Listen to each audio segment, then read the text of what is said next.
नागपुर के इमामबाड़ा थाना क्षेत्र में शराब पिलाने के लिए पैसे मांगने को लेकर शुरू हुआ विवाद खूनी संघर्ष में बदल गया।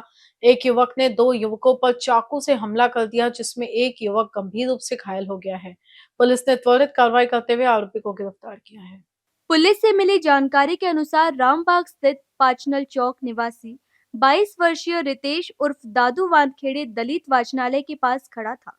इसी दौरान आरोपी मयंक सूरज यादव वहां पहुंचा और उसे शराब पीने के लिए पैसे मांगने लगा। रितेश ने पैसे नहीं होने की बात कहकर मना कर दिया, जिसके बाद दोनों के बीच कहासुनी हो गई। विवाद के बाद आरोपी वहां से चला गया। कुछ समय बाद रितेश अपने मित्र शुभम उर्फ बिट्टू मसराम के साथ घर लौट रहा था। जब रिटेक जब दोनों आरोपी के घर के पास पहुंची, तब मयंक यादव बाहर आया और गाली गलौज करते हुए दोनों पर हमला कर दिया। आरोपी ने पहले शुभम के हाथ पर चाकू से वार किया। रिटेक इसके बाद बीच बचाव करने आए रितेश पर भी चाकू से हमला कर दिया। गर्दन पर वार लगने से रितेश गंभीर रूप से घायल हो गया।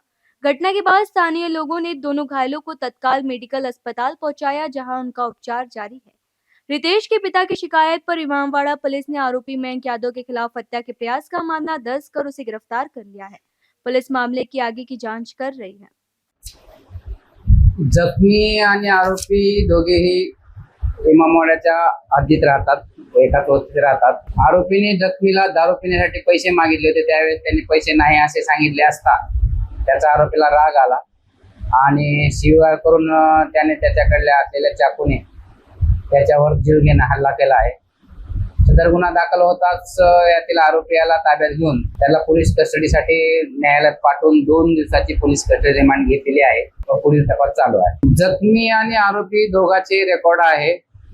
जखमीला यापूर्वी एक गुन्हा दाखल आहे, जखमीवर ह्यापूर्वी बरेच गुन्हे दाखल आहेत। आरोपीवर यापूर्वी एक गुन्हा दाखल झालेला आहे।